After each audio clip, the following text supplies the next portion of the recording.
Now, one of the funny things, I suppose it's a bit of a case of what doesn't, kill you makes you stronger or whatever, but he always said he was a bit down on his bass drum sort of thing, because when he was coming up, he was busy marching and not developing his bass drum technique. So what he talked about a little bit was he has a floor tom on his left-hand side, and he uses that to compensate for what I was doing for Tim Howe's marching powder beat. Sorry. That kind of stuff. So one of the things that I sort of get some of my younger students to do is simply go for a walk on your pedals. So you get... What am I doing?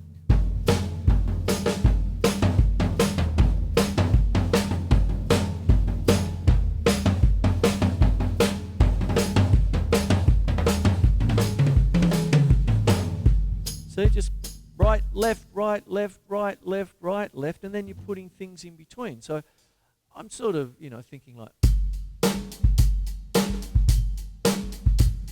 okay.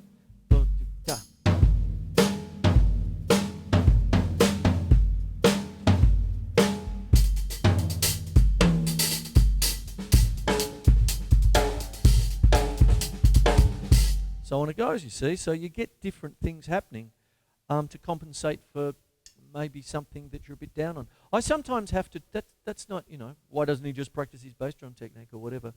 But I sometimes do that with remedial teaching, where I actually do have the experience of having students sent to me to play drums because they've come off their bike and broken their wrist.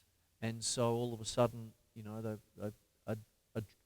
everyone knows that a drummer's wrist is a lot faster than anyone else's wrist. Okay? It's like, uh-oh, I'm drumming, bang, bang, bang. So a lot of therapy is with drums, that kind of thing. I even have dear old Victor, who's now passed away, but his heart surgeon told him to take up drums because he was too weak to even walk to get his strength back. So what he would do was we'd just do cardiovascular stuff just by...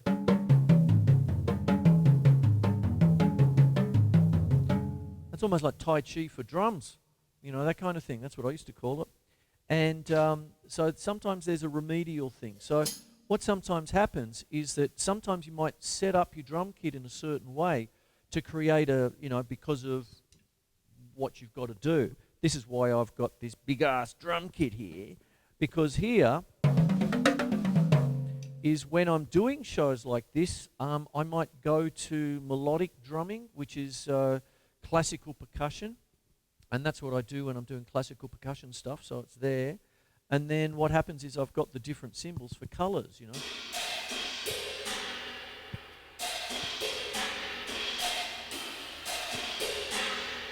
I'm not sure you can get all the tones, but I can hear them here. But anyway, there you go. So what happens is, to start to wrap up the show a bit, because I'm there, last week was a full hour. Wow, I had a ball though.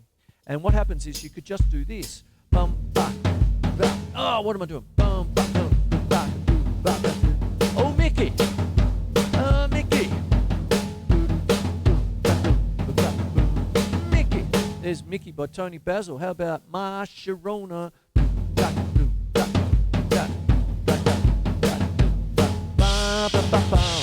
Stuff like that. So there's also that kind of a genre in the 70s, sometimes with glam rock. I've mentioned that a few times. And I could mention Adam and the Ants. Ant music, bump, bump, bump. And what happens? And you got that...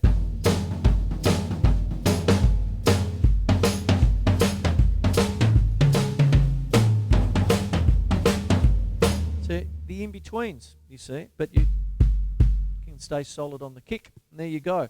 That's one of those things, and that's his own admission. I read about that, and he explained how he got to his technique, because he was compensating for, I just never quite built up my bass drum and stuff.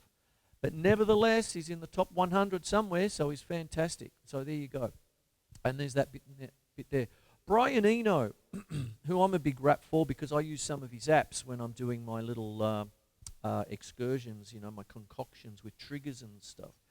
Brian Eno rates Larry Mullen Jr. has an impeccable time. He can actually pick it, and it's one of those things with when I mention things like 120 beats per minute. When you're doing a marching beat, it's bang, solid, solid. And as a matter of fact, when you're dealing with rudiments and the 40 pass rudiments and the 26 standard rudiments before then, all that sort of stuff, they are geared to that tempo. Okay, that's the thing. It's not fastest drummer in the world or anything like that, or on the Mexican marching powder, Tim Howell, or anything like that. How fast can I go? Ooh, look at my drum slinger.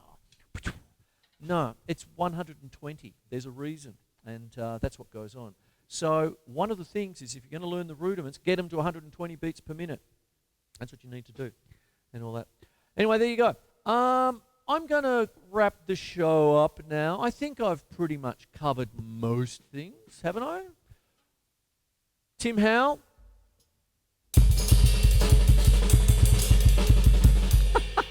One and a two and a three and a 4 and 1.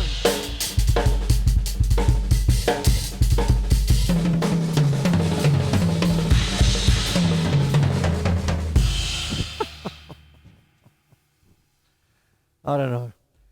Lisa, drum tuning. That's what it is. Make drums sustain longer. Andrew Marshall, to be matched or not to be matched. Traditional or, oh sorry, what am I doing? I've got it mixed up. Matched or traditional. There's no real argument. Learn both. It's terrific. Okay, so there you go. Andy Baker, 4 against 3. See the big fat piggy, mate. See the big fat piggy. See the big fat piggy. What have I got? Ah, 1, 2, 3, 1, 2, 3, 1, 2, 3, 1, 2, 3, 4, 1, 2, 3, 4, 1, 2, 3, 4, 1. Oh, there you go. Love polyrhythms. There you are. Andy Baker. Molar technique for that and resolution points. Marcus, Larry Mullen Jr., I just finished on that. Stephen Tocci, start with your weaker hand. Just start with it. And there you go. Start with the left hand or whatever it might be. Anyway, there you go. That's my show. And there it is. I hope you enjoyed it. There you go. I'd like to thank everybody who asked questions. I hope I answered them to the best of my ability on Facebook Live. I'm recording this for the TV show as well. And hopefully I'm not having microphone cutouts like I did a little bit last week. I think I fixed it, but tonight it's sounding like it's all okay.